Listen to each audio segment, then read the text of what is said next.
Aksi pengrusakan APK Ombus Syekh Fadhil, tindakan yang mengancam demokrasi. Pemilihan kepala daerah, pilkada, adalah momen penting bagi demokrasi, di mana masyarakat memiliki kesempatan memilih pemimpin yang dianggap layak. Namun, aksi pengrusakan alat peraga kampanye, APK, menimpa pasangan calon gubernur calon wakil gubernur Aceh nomor urut 01, Ombus Syekh Fadhil, menunjukkan bahwa tidak semua pihak menghormati proses demokratis ini. Pengrusakan APK di berbagai titik, termasuk di Kecamatan Bandar Pusaka, Aceh Tamiang, mencerminkan adanya gejolak dan ketidakpuasan yang perlu dicermati lebih jauh. Menurut laporan dari warga, kerusakan dialami APK Ombus Syekh Fadhil, seperti ditemukan tercabik-cabik, menunjukkan emosi mendalam dari pelakunya. Dari caranya merusak APK sepertinya sangat marah. Bisa jadi panik, ketakutan atau apalah, ungkap seorang warga. Syakya Meirizal, juru bicara pasangan calon ini, menekankan laporan pengrusakan diterima dari berbagai titik di Aceh Tamiang dan Biren. Dia mengutip pengakuan warga, pengrusakan tersebut bukan dilakukan masyarakat setempat yang terlibat dalam pemasangan APK.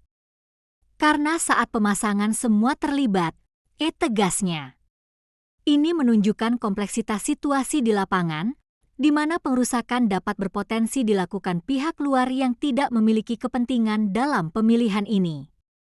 Pengrusakan terjadi di beberapa lokasi, seperti Batang Ara dan Simpang Tiga Serba, menunjukkan titik-titik rawan perlu mendapat perhatian lebih.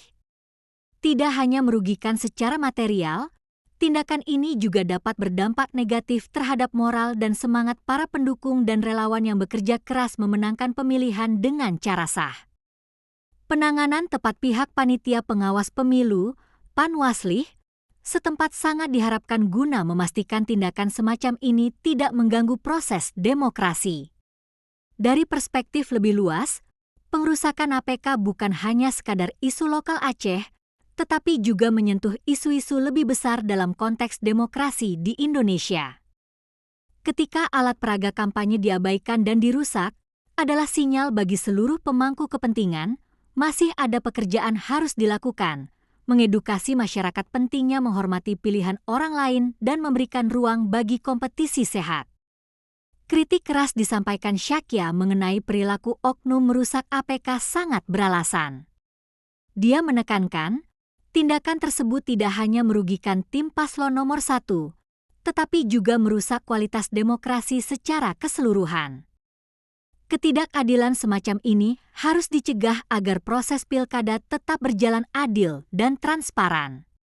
Menghadapi situasi ini, penting bagi semua pihak menjaga situasi tetap kondusif dan mendukung terciptanya pemilihan umum yang jujur. Masyarakat diundang menjaga etika dan sportivitas dalam berkompetisi, serta mendukung upaya-upaya penyelesaian konflik secara damai, agar demokrasi di Indonesia dapat terus berkembang tanpa gangguan yang merugikan.